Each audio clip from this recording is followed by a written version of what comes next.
Assalamualaikum warahmatullahi wabarakatuh. Salam kawan pustaka. Hari ini saya berada di Desa Boya, Kecamatan Maiwa, Kabupaten Nandrekang. Dan hari ini saya bersama dengan Bapak Kepala Desa Boya dan juga Sekretaris Desa. Sekretaris Desa salah seorang yang menjadi penyusun perencana dari bangunan ini, menara bambu ini. Dan tentu di dalam pengerjaan ini ada proses-proses yang dilalui. Boleh mungkin diceritakan Pak, kenapa kemudian hal ini bisa dibuat dan apa saja yang mendasari sebetulnya sehingga membuat hal seperti ini. Terima kasih.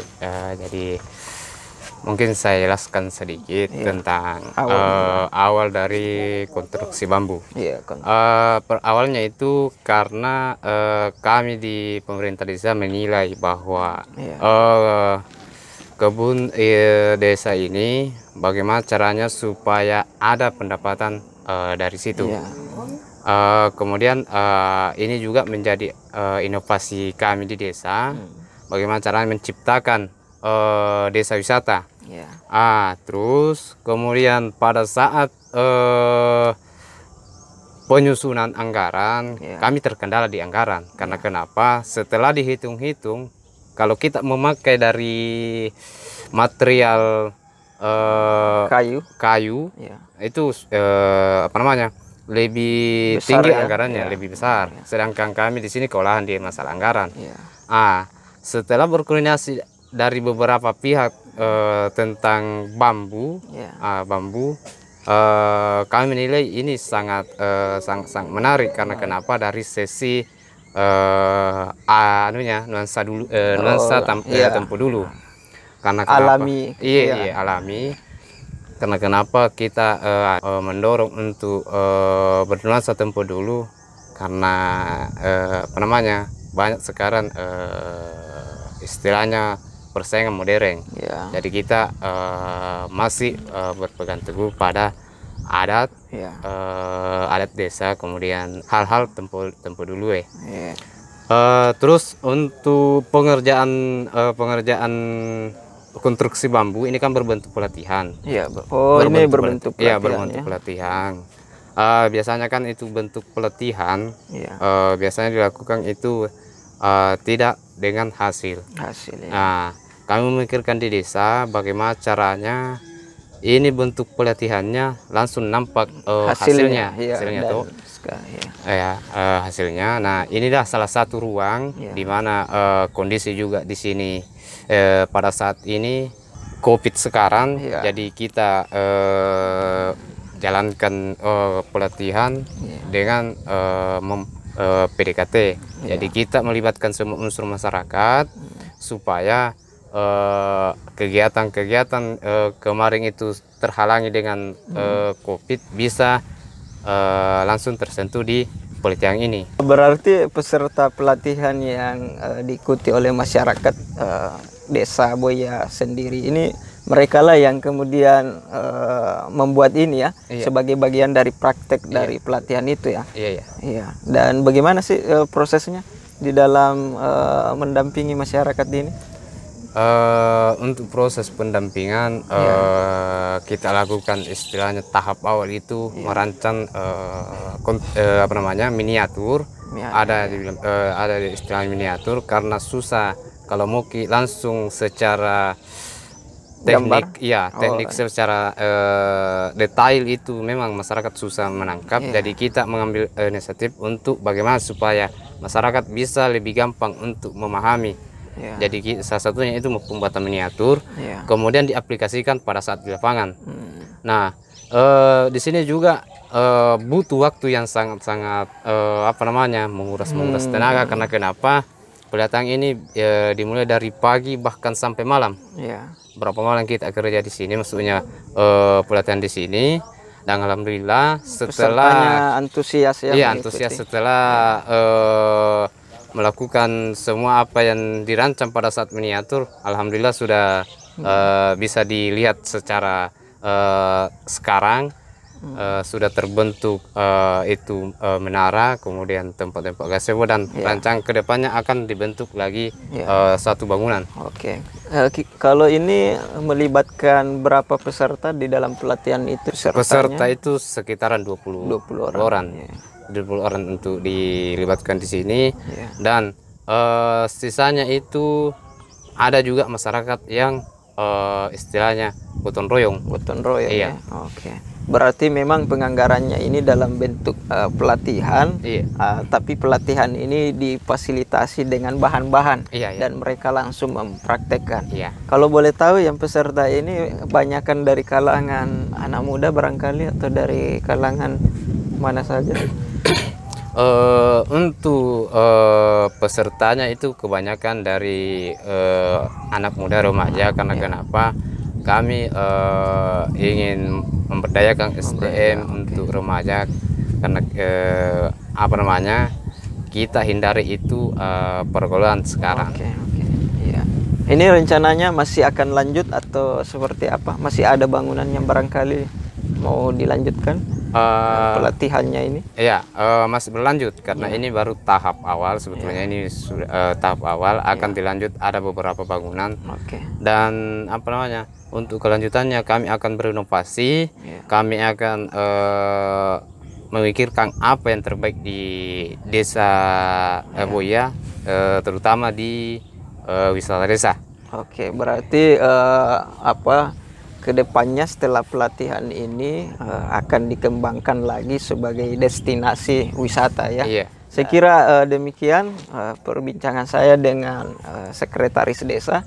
Tetap semangat melanjutkan kreasi dan inovasi ini. Dan saya saat ini berada di Menara Bambu di lantai 3-nya, dan ini menariknya karena merupakan program kegiatan yang dilaksanakan oleh pemerintah desa melalui pelatihan konstruksi bambu.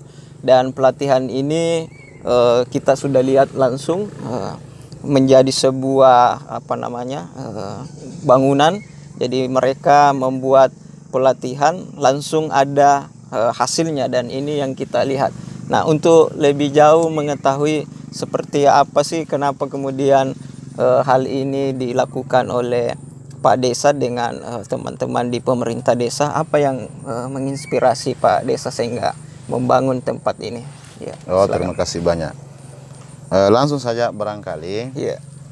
Di sini awalnya terbangunnya tempat ini melalui karena kemarin kami terinspirasi bahwa konstruksi bambu kami bangun ini biasanya orang tidak terlalu percaya bahwa bambu itu sebenarnya sangat bermanfaat.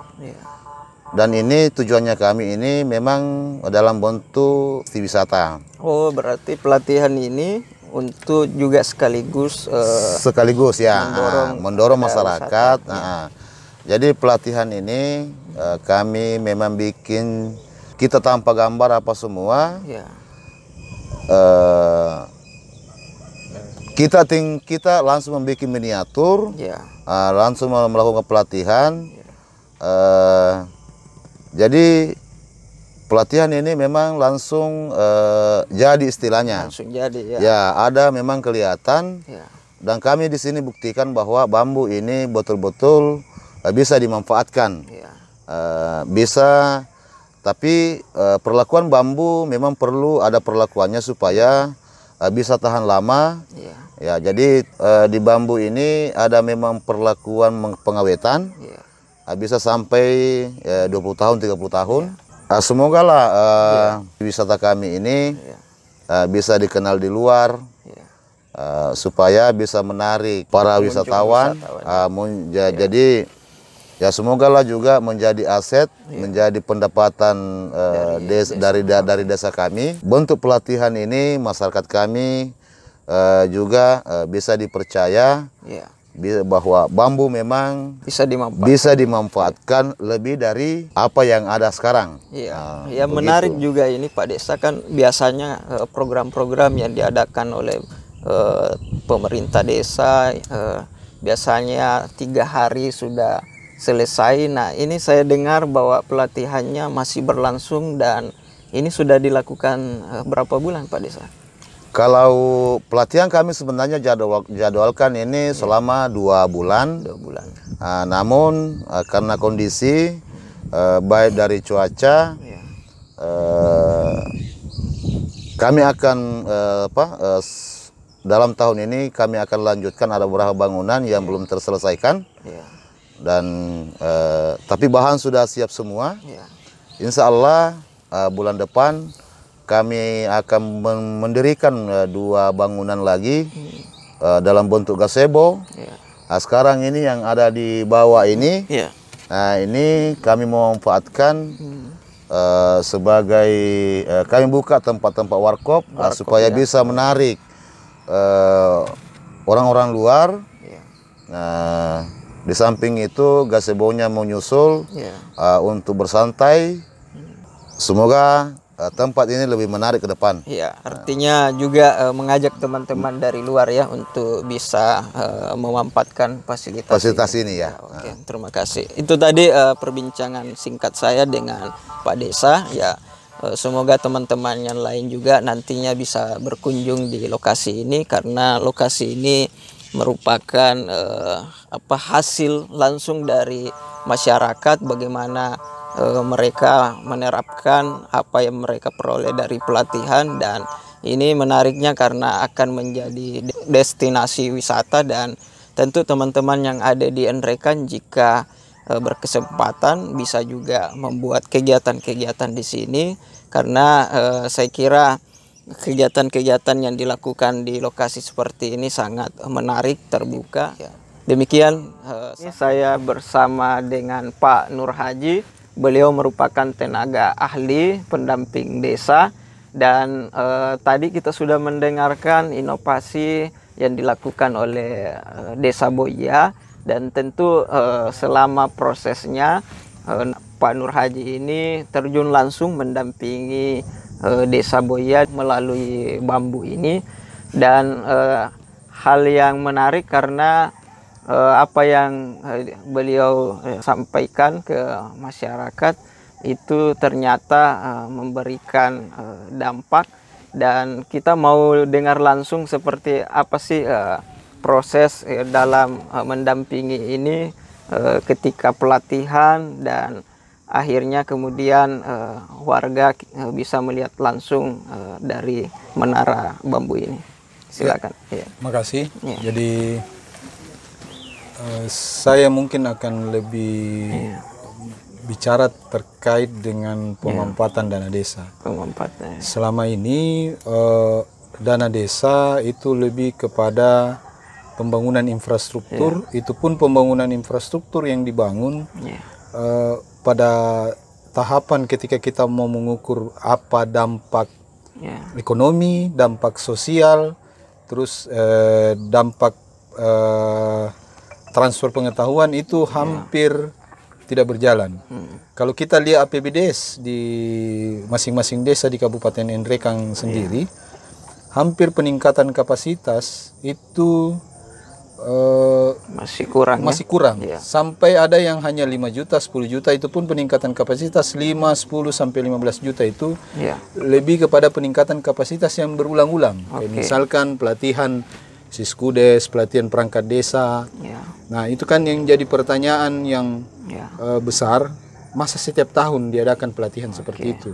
Artinya untuk Desa Boya ini persentase untuk kegiatan yang menyangkut SDM pemberdayaan itu sudah meningkat, dan ini tentu bagian dari dorongan Pak Nur Haji ya. Jadi kan begini, Boya ini menganggarkan pelatihan ini sekitar 200 juta 200 juta, tetapi dalam pelatihan konstruksi bambu ini banyak pelatihan-pelatihan lain yang tidak menggunakan dana desa semestinya. Misalkan pembuatan bedak lotong kemarin, pembuatan jamu ya, pengorganisian PKK, karena pada saat mereka berkumpul, disitulah mereka ada edukasi. Jadi yang rumit sekarang di desa adalah bagaimana masyarakat ini bisa berkumpul, bisa berkomunikasi, bisa membangun komunikasi, bagaimana menyelesaikan masalah atau apa permasalahan di desa. Nah, melalui media ini mereka berkumpul, mereka berdiskusi, apalagi metode yang kita gunakan seperti yang dibahasakan tadi Pak Sekdis, kita membuat miniatur. Kenapa bukan membangun konstruksi seperti ini? Secara umum itu kan menggunakan gambar desain yang menggunakan komputer. Tapi kan dalam aturan, karena ini bukan infra, jadi kita karena bentuk pelatihan, jadi kita model dalam bentuk pembuatan miniatur atau maket. Nah, setelah jadi itu, mereka langsung paham, oh begini cara bangunnya. Itu pun juga dalam proses pembangunan itu terjadi dialog dan terjadi diskusi. Nah, harapannya sebenarnya adalah ini yang kita mau bangun supaya di desa ini atau di tempat ini nantinya akan terdorong berapa gerakan-gerakan literasi. Itu sebenarnya outcome yang kami harapkan. Bangunan ini hanya bahagian dari awal. Itu sebenarnya. Bahwa ini adalah bisa kita sebut gerakan literasi infrastruktur kah, atau kita mau menyebut ini gerakan literasi ekonomi kah? Ya, saya kira tergantung dari titik berangkat mana kita nantinya, atau dari mana kita memandang. Maka itulah yang akan kita sebut nanti, apakah ini gerakan literasi infrastruktur atau literasi ekonomi atau gerakan literasi apa. Sehingga harapannya kami berharap dari pihak perpustakaan ke depan nantinya bisa masuk ke membantu kami di sini, membantu desa. Minimal adalah satu kegiatan, misalkan kemah literasi di mana pengelolaan pengetahuan muncul nantinya di dalam, sehingga terbuka mata masyarakat. Nah, kami di TA sebenarnya ini ada muncul berapa pertanyaan. Kenapa hanya Boia yang didorong?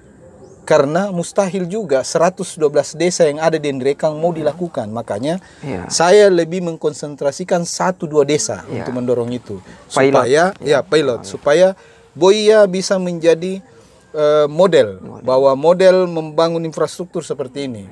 Bahwa dari masyarakat yang membangun, dia yang merancang, dia yang membangun sendiri, dia memahami bahwa model membangunnya seperti ini. Oh, ini yang saya harus bangun. Sehingga makanya kenapa ini lama, karena mereka berdiskusi, bagusnya kita bangun ini lagi. Oh, bangun gazebo lagi, seperti yang dibahasakan Pak Desa dan Sekdes. Nah, ini sebenarnya yang kita mau dorong, sehingga apa? Ini akan muncul komunikasi. Jadi tidak serta-merta perencanaan desa itu lahir dari musyawarah desa hanya 1 kali 1 tahun, tapi ini bagian dari perencanaan. Apalagi lahirnya Permendes 21 itu modelnya sudah mirip seperti ini. Permendes 21 tentang perencanaan desa ini sudah ada usulan-usulan masyarakat. Nah, mekanisme ini sebenarnya yang hampir tidak jalan, sehingga banyak yang dibangun di desa tidak mengenai sasaran. Apalagi dengan adanya Sustainable Development Goals (SDGs), barusan pendataan, sehingga apa? Masyarakat bisa mengukur bahwa ini yang kita mau selesaikan tahun ini. Goals ini yang kita mau lakukan di tahun 2000 tahun ini, targetnya apa? Tahun ini targetnya apa? Targetnya apa? Seperti halnya kelanjutan ini adalah ini menjadi tempat wisata seperti pembicaraan Pak Desa tadi dan Pak Sekdis, tapi bukan juga tempat wisata, tapi di sini juga tempat berkumpul, tempat pelayanan sosial dasar, khususnya terkait dengan pendidikan, terkait dengan gerakan literasi. Karena kondisinya sangat menarik. Yang kedua, keterlibatan pemuda cukup baik, dan seperti yang dibahasakan Pak Sekdis tadi, kekhawatiran Pak Sekdis saya pahami, karena Desa Boia adalah desa yang berbatasan dengan kabupaten, di mana kabupaten tersebut masalah narkoba cukup tinggi. Sehingga ketakutan-ketakutan Pak Sekdis sebagai orang Boia, saya pahami. Itu yang sebenarnya dia mau sampaikan, bahwa jangan sampai anak mudanya keluar dari desa dan melakukan hal-hal yang tidak positif. Saya kira dan itu ini merupakan ruang alternatif membawa pemuda di sini untuk lebih kreatif, produktif, karena selama ini barangkali masih kurang ruang-ruang yang bisa mereka. Jadi intinya ini bukan kita membangun, kalau kita bicara substansi atau outcome atau impact-nya, bukan membangun bambunya ini yang bukan itu outcome yang kita mencapai. Ini adalah alat loncatan awal sehingga terbuka cara berpikir mereka bahwa yang selama ini seperti dibahasakan Pak Desa bahwa tidak mungkin bambu bisa 3 lantai karena selama ini hanya 1 lantai, pasti goyang. Semua begitu pembicaraan, masa bisa, ndak awet 2 hari nanti ini. Dan ternyata ini sudah 4 bulan tidak ada rayap. Nah, rayap ini 1 minggu sudah ada. Makanya mereka, karena ini pelatihan, dia uji coba di kantor desa, baru 4 hari sudah dimakan rayap karena dia tidak lakukan pengawetan. Nah, itu juga sebenarnya transfer pengetahuan. Tapi pengetahuan yang mereka dapatkan itu langsung mereka aplikasikan. Makanya di pelatihan ini dibarengi dengan adanya alat. Karena selama ini banyak pelatihan tidak ada alat, selesai itu sudah mereka kembangkan. Ini masih mereka terus kembangkan. Makanya dia bilang Pak Desa sampai bulan 10 silahkan, karena masih ada bahan. Alatnya juga tersedia. Jadi yang jelas jangan lewat dari anggaran. Tahun anggaran. Ya, karena ada mekanisme keuangan. Saya kira itu anunya. Jadi harapan terbesar kami itu tadi. Pihak perpustakaan bisa masuk mendorong gerakan literasi minimal 1 kali dulu kita adakan kemah literasi atau apakah namanya, sehingga masyarakat pemuda di sini memahami bahwa gerakan literasi itu bukan hanya datang membaca buku. Karena kondisi zaman yang memang perlu kita kreativitas untuk melakukan berapa metode, sama halnya dengan kita membangun infra ini kemarin, tidak dengan gambar, tapi mereka langsung paham. Karena kalau dengan gambar, saya yakin mereka akan rumit. Saya kira itu, makasih. Makasih. Ini yang menarik tadi disampaikan oleh Pak Nur Haji bahwa dalam prosesnya ini dari awal sudah melibatkan masyarakat dan proses pertukaran pengetahuan di sana berlangsung. Apa yang mereka peroleh kita bisa lihat langsung mereka praktekkan, dan memang kalau kita berbicara literasi tidak hanya berpaku pada teks buku, tapi bisa dalam bentuk 3 dimensi, misalnya miniatur itu, lalu kemudian dalam prosesnya mereka bisa mengikuti replika itu. Dan saya kira ini bentuk salah satu literasi terapan, bagaimana hasil dari berbagi pengetahuan melalui pelatihan itu kemudian dipraktekkan, diterapkan, dan ini bisa menjadi motivasi juga untuk teman-teman yang lain yang di desa yang lain bisa melakukan kegiatan seperti ini dengan memberdayakan masyarakat tentunya dari awal sampai terbangunnya fasilitas ini tetap melibatkan masyarakat. Mudah-mudahan kedepannya juga kita bisa menggunakan ruang ini untuk berkegiatan, khususnya kegiatan literasi. Dan saya kira teman-teman di desa juga kedepannya kita akan dorong bagaimana literasi yang mampu memberdayakan masyarakat. Saya kira demikian. Terima kasih atas kesempatan yang disampaikan oleh Pak Nur Haji. Salam kawan pustaka.